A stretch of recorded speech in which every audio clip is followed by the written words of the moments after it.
qu'est-ce qui se passe avec Henri Lopez? Pourquoi j'ai introduit cette dimension de la chose? C'est tout simplement parce que quand M. Denis Sassou Nguesso revient au pouvoir après une guerre civile qui a fait des milliers et milliers de morts, avec des destructions matérielles et incroyables, eh ben, il s'installe et Monsieur Henri Lopez l'accompagne jusqu'à la fin, parce que Monsieur Denis Sassou Nguesso est revenu depuis 97 et jusqu'à maintenant, il est encore là.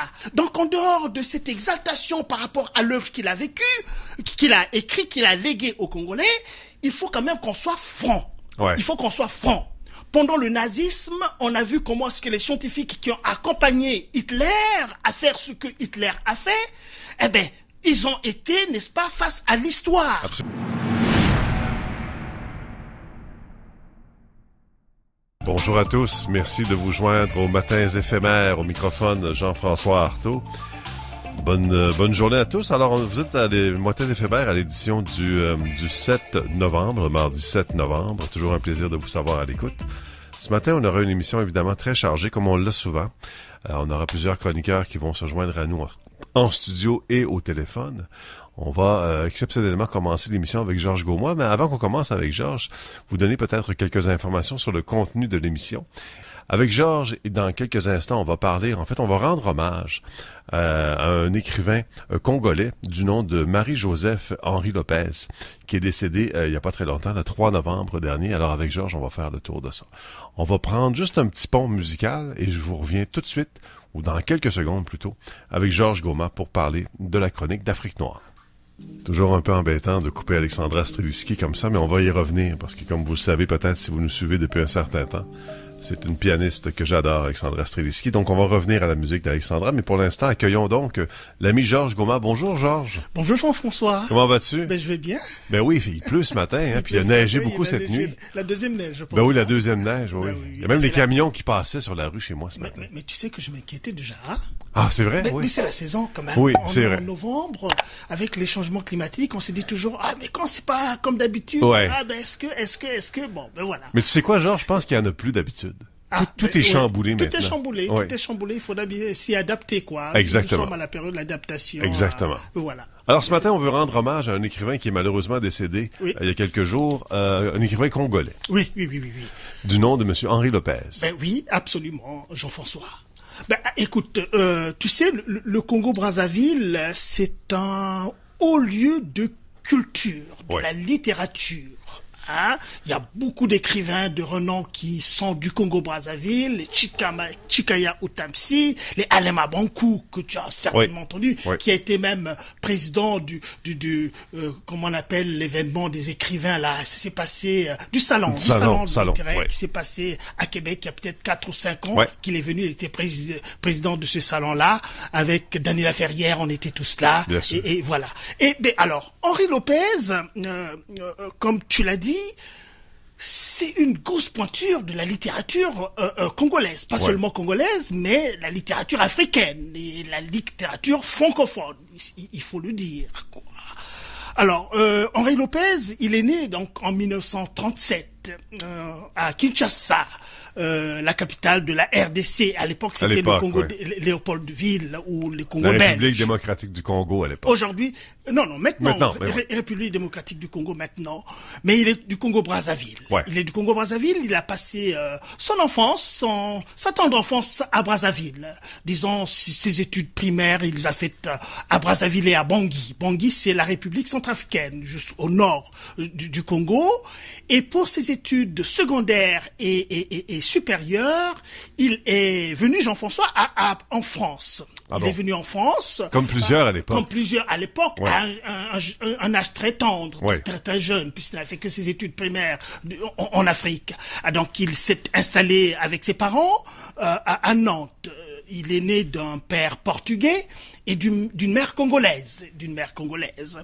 Et puis, ma foi, il a continué ses études supérieures à la Sorbonne, la grande université de la Sorbonne, jusqu'en 1963. Et puis, après ça, il est rentré au Congo. Parce que quand on évoque les années 1960, Jean-François, c'est la période qui est très marquante pour les pays africains. Oui. C'est la période des indépendances, la décolonisation, voilà, évidemment. Oui. Donc, on comprend très bien que dans cette effervescence, les pays africains qui accèdent à l'indépendance sont très excités à prendre la souveraineté de leur pays. Comme on a pensé ici au Québec aussi, il y a une certaine époque. Mais enfin. Certains y pensent encore. Ils pensent encore, fort heureusement. Oui. Aussi. Et donc, à cette période-là, tous ces jeunes africains qui sont en France pour se former, la France, c'est quand même parmi les pays qui ont beaucoup formé les Africains, surtout en sciences, en littérature surtout. Le quartier latin, la Sorbonne se trouve dans ces périmètres-là. C'est un berceau de l'éducation. C'est un berceau de l'éducation.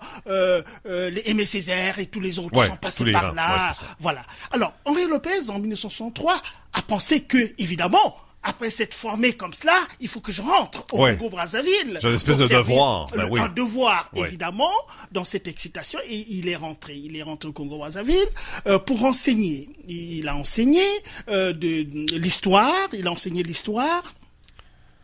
Et pas pour très très longtemps. Il a enseigné l'histoire dans ce qui est devenu aujourd'hui l'université Marien Ngouabi, la seule université que le Congo a. Justement, il y a une autre université qui vient de se mettre en place, l'université de Kintélé, mais à l'époque, c'était ça. Alors, il n'a que très peu enseigné l'histoire, peut-être pendant 3 ans comme cela, et avec cette effervescence, comme je t'ai dit, les indépendances. On cherche des têtes, et puis tout naturellement, il est happé par l'engagement politique, bien évidemment. Bien et avant ça, il est resté quand même directeur de l'enseignement, parce que quand même, l'idée de l'indépendance, on voit d'abord l'enseignement. Comment va-t-on former les cadres qui seront utiles, n'est-ce pas, au Congo et à l'Afrique d'une manière générale. Et là aussi, tout de suite après, il est devenu ministre de l'Éducation nationale au temps de Marien Ngouabi. Il est encore très jeune à cette époque-là. Très jeune, la trentaine. Disons qu'il a la trentaine, né en 37, et donc les années 60, il a une trentaine d'années, avec déjà une très très grande expérience. Mais quand il est happé par la politique, ministre, n'est-ce pas, de l'Éducation nationale, et ensuite aussi ministre des Finances. Ah bon? Aussi, il a été ministre des Finances et Premier ministre aussi de 73 à 75 sous donc la présidence de Marien Ngouabi. Et puis voilà, c'est cette politique-là, je pense, jusqu'à la fin des années 60, 80, la fin des années 80. Et puis il a eu aussi une carrière de diplomate. Une carrière politique. Il a eu une carrière de diplomate. J'ai oublié. Mais sa carrière, son œuvre littéraire aussi. Est-ce qu'il poursuivait tout ça en même temps? On va y arriver, on va y arriver. Oui. La question est bonne, Jean-François. Oui, bien sûr, il a poursuivi tout ça en même temps, bien évidemment. Et comme on a évoqué sa carrière de diplomate, il a été aussi ministre des Affaires étrangères. Tu vois, ministre de l'Éducation nationale, ministre des Finances, ministre des Affaires étrangères, et tout cela est couronné par, pendant 2 ans, le Premier ministre de la République du Congo. Et tout ça dans la trentaine. Oui, la trentaine, et puis ce qui a suivi par la suite aussi, jusqu'à la quarantaine. Et puis, dans cette carrière politique aussi, il a été directeur à l'UNESCO, directeur adjoint à l'UNESCO.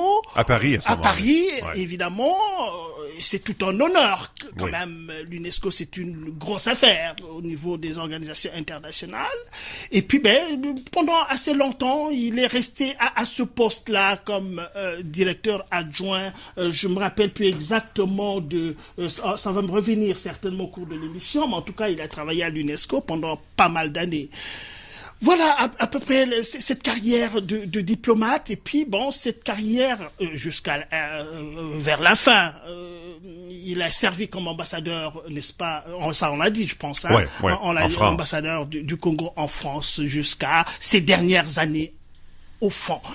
Alors, Donc c'est un diplomate. C'est un diplomate hors pair. Et puis ce sont ces personnages que moi, tu sais que je suis originaire du Congo-Brazzaville également. Ça fait un grand honneur au pays quand on évoque les personnages comme Henri Lopez, bien évidemment. Bon, maintenant, tu attendais peut-être que la carrière littéraire de Henri Lopez, mais c'est une œuvre monumentale. C'est une carrière prolifique où il a publié pas mal, n'est-ce pas, de romans. C'est un romancier. Il a fait aussi un essai aussi, et puis un recueil de textes aussi. Il a fait la poésie également. Alors, rapidement comme ça, là, je vais citer un peu quelques œuvres de Henri Lopez. Alors, la toute première, c'est Tribalique. En 1971, il publie Tribalique. Donc, au début de sa trentaine, déjà.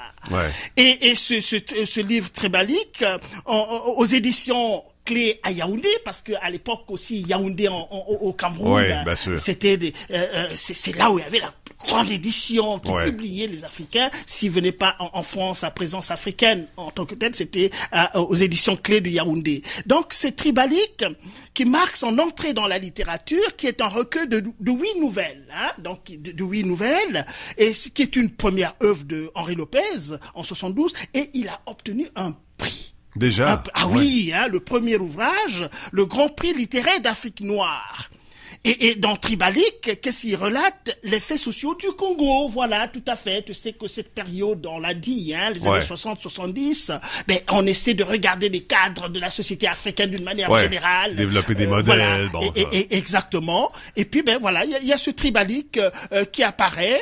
Mais la première œuvre, Georges, dis-moi, c'est souvent un peu autobiographique. Est-ce que c'était le cas pour Henri Lopez? Non, c'est des nouvelles aussi, ça se prête moins à ça. Je pense qu'il n'a pas voulu peut-être se mettre en premier lui-même. Il a voulu d'abord regarder les contours de la vie sociopolitique au Congo-Brazzaville et culturelle également, parce que dans cette œuvre, les problèmes abordés sont la décolonisation, on l'a dit, le népotisme aussi qui marque un peu trop les pays africains aujourd'hui, le favoritisme, la corruption, la place de la femme, de la brutalité policière également. Il aborde cela parce que quand on dit un pays libre, la liberté, les gens ont le droit de s'exprimer, mais la police est là pour protéger les personnes, mais pas pour exercer une brutalité, n'est-ce pas, sur les individus, et aussi la capacité d'adaptation des populations africaines à ce moment-là. Voilà, donc en fait, il rentre directement dans cette nouvelle ambiance de la décolonisation. Allez, il rentre directement. Quels sont les problèmes fondamentaux qui se posent à nous? Comment allons-nous nous comporter? Et à l'époque aussi, en 65 ou 62 plutôt, il y a Raymond Dumont, l'ingénieur agronome français, qui avait écrit « L'Afrique noire est mal partie ». Voilà. Donc, c'est parce que on observe un peu ce moment fondateur, cette temporalité fondateur, pour voir est-ce que l'Afrique va prendre un bon départ, maintenant qu'ils ont, n'est-ce pas, leur souveraineté. Leur destinée en main. Voilà, en main. Alors, là, je voulais quand même qu'on commence par Tribalique, parce que pour annoncer la couleur. Et puis, il y a eu aussi la nouvelle romance, et là, on est vraiment dans le roman parfait, la nouvelle romance, en 1976. En 1977, il écrit Sans tam-tam. C'est aussi un roman, Jean-François. Je vais revenir là sur celui de 82, qui est le Pleurer rire. Pleurer rire, qui est c'est une œuvre, c'est de l'ironie. Tu sais très bien comment on utilise l'ironie, surtout en politique. C'est une méthode bien aiguisée, n'est-ce pas? Absolument. Depuis Machiavel. Depuis Machiavel, exactement, tu l'as bien compris, Jean-François. Alors, sur le Pleurer rire, donc cette fois-ci à Présence africaine à Paris, c'était le premier, c'était à Yaoundé, et là c'est Présence africaine à Paris, et qui est considérée comme une œuvre classique de la littérature africaine moderne. Alors, là, rapidement, on rentre pas dans les détails. Alors, le Pleurer rire traite la mauvaise gestion du pouvoir par les dictateurs africains. C'est un livre qui est centré sur le personnage de Tonton Boakamabé, Boakamabé na Sakadé. Enfin, il prend des noms aussi africains pour bien s'acclimater, pour bien montrer, pour bien ancrer son œuvre. Bien ancré. Et ce Boakamabé, c'est un ancien combattant devenu président de la République à la faveur d'un coup d'État. Alors, il annonce ces choses-là, que la vie politique en Afrique aussi est marquée par des coups d'État. Ouais. Au moment où on pense que non, la dévolution du pouvoir pouvait se faire tout simplement par les élections. Quand on fait la dévolution du pouvoir par des élections libres et transparentes, on réduit la portée des conflits. Oui. Parce que le coup d'État, c'est déjà la violence politique qu'on apporte là, et puis ça crée d'autres situations traumatisantes pour le pays. Explosives. Voilà, explosives. Donc le pleurer rire de Henri Lopez. Alors, on arrive en 1990, il écrit Le chercheur d'Afrique. Le chercheur d'Afrique, là aussi, bien sûr, l'Afrique aussi, c'est un continent qui a besoin des chercheurs. L'Occident s'est développé parce que la science a été mise au devant. Les Lumières ont apporté une nouvelle façon de considérer un peu notre environnement, de dire que les choses qui nous arrivent sur la tête, ça ne tombe pas du ciel. Non. C'est la conséquence, n'est-ce pas, de l'histoire que les gens posent. Absolument. C'est pas le c'est fond. Fondamental. C'est bien ça. Raison. Alors, et puis, rapidement, en 92, sur l'autre rive, là, j'ai pas trop pénétré le roman sur l'autre rive. Brazzaville et Kinshasa, c'est les capitales les plus rapprochées du monde. C'est séparé par le fleuve Congo. C'est une quinzaine de minutes de traversée. Donc voilà, l'autre rive, il est né à Kinshasa, il est brazzavillois. Est-ce que c'est de ça dont il parle? Je ne sais pas, je ne pourrais trop le dire. Alors, en 93, il publie Maluku au temps des bateaux à roues. C'est une autobiographie. Là, c'est vraiment autobiographique maintenant, là. Alors, et puis, en 97, il publie Lys et le flamboyant. Le Lys et le flamboyant. En 2002, c'est Dossier classé, un roman également. En 2003, Ma grand-mère bantou et mes ancêtres, les Gaulois. C'est un essai à ce moment-là. Et puis, 1912 aussi. 2012, pardon. Il écrit Enfant de Poto-Poto. Alors, on va s'arrêter un peu là. Ben oui, c'est intéressant, ça. Poto-Poto, c'est un quartier mythique de Brazzaville. C'est l'un des quartiers les plus animés de Brazzaville. Et Jean-François, tu sais ce que ça veut dire, Poto-Poto? Non, pas du tout. Mais Poto-Poto, ça veut dire la boue. Poto-Poto, en Lingala. Lingala, c'est la langue nationale, l'une des langues nationales au Congo-Brazzaville. On a le Lingala, et puis on a le Kikongo. Voilà, ce sont les deux langues nationales du Congo, mais à côté de ces deux langues nationales, il y a plusieurs dialectes. Plusieurs dialectes, évidemment. Donc voilà, Poto-Poto, c'est la boue. C'est la boue, mais c'était l'un des premiers quartiers de Brazzaville où, évidemment, Brazzaville, le Congo-Brazzaville aussi, a accueilli beaucoup d'immigration. Des personnes qui sont venues d'Afrique de l'Ouest, qui sont très très très nombreux, et bien évidemment se sont installés dans ce quartier Poto-Poto.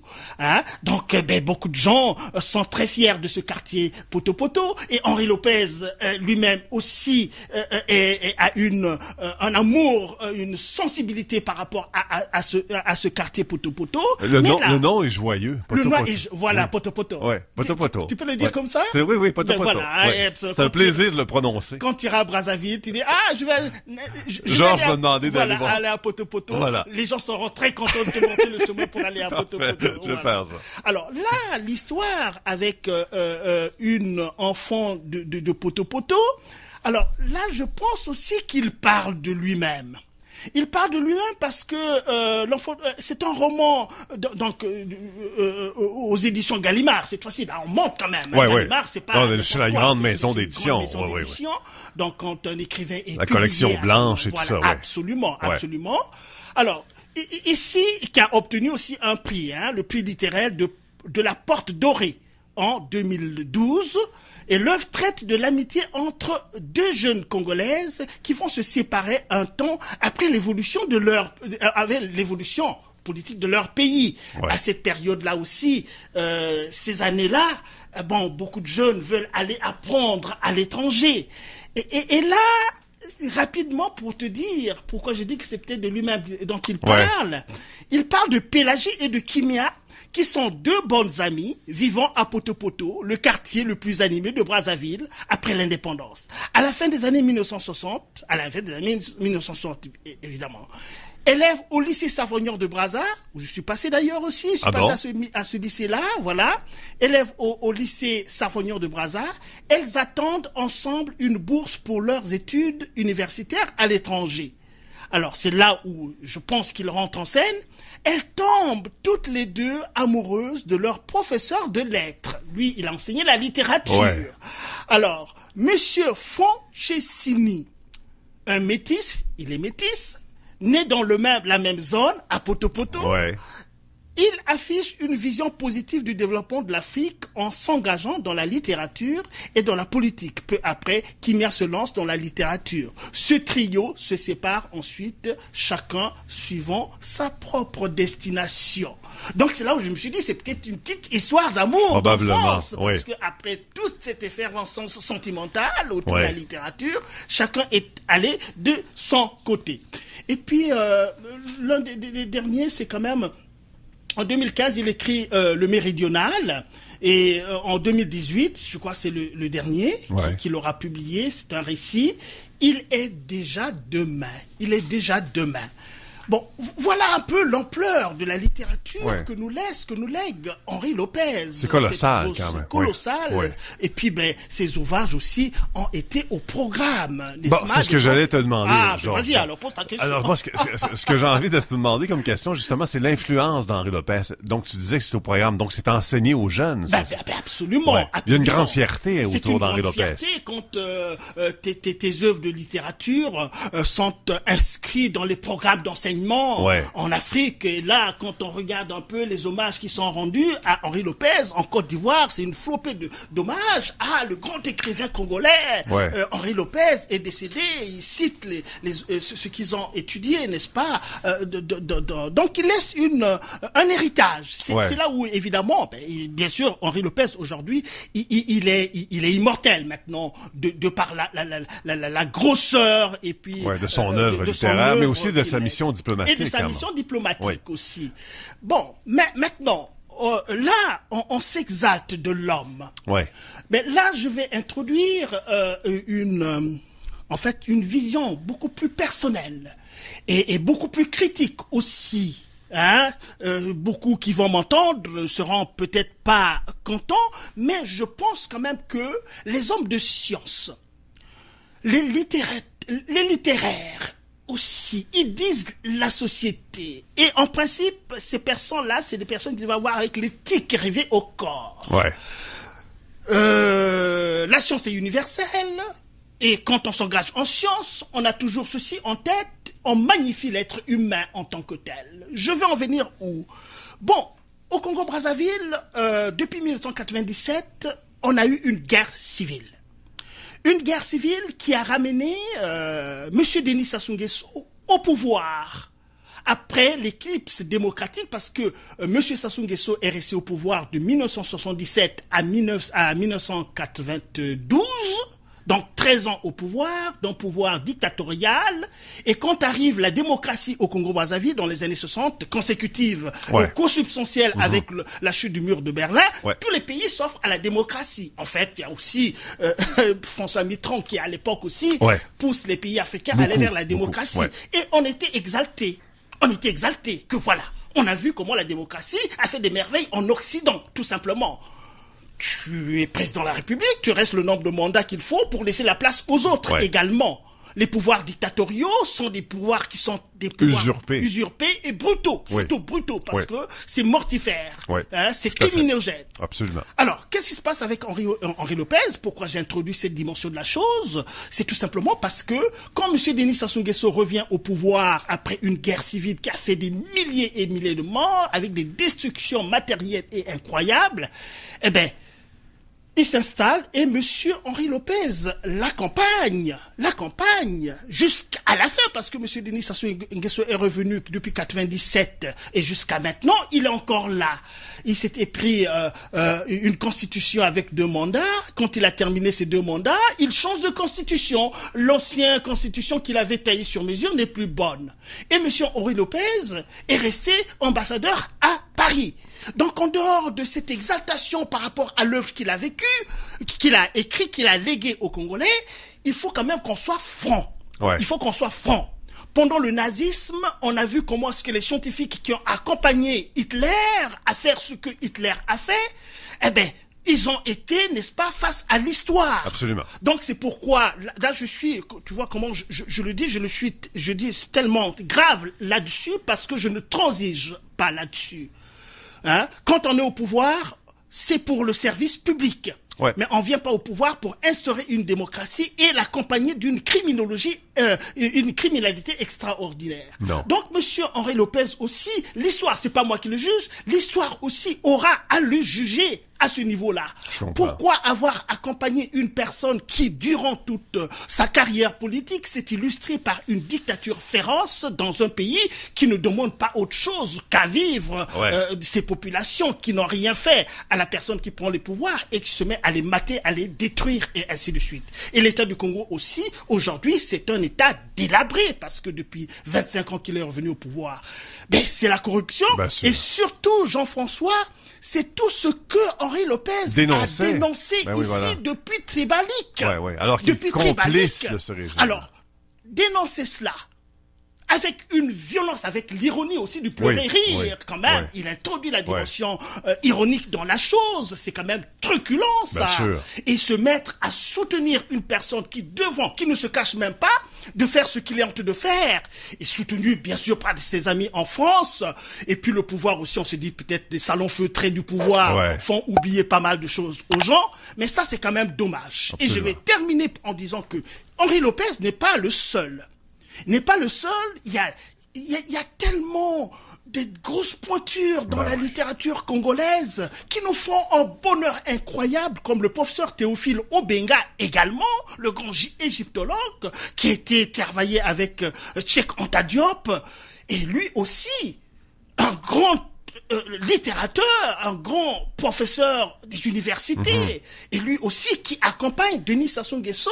Et pour la petite histoire, il va m'entendre quand je le dis ça, quand j'ai été en Californie, j'ai enseigné en Californie, il a enseigné en Californie, il était à San Francisco, j'étais jusqu'à côté, donc j'ai eu le temps de le connaître quand même aussi. On a passé des petits moments ensemble, furtivement, mais quand même ensemble.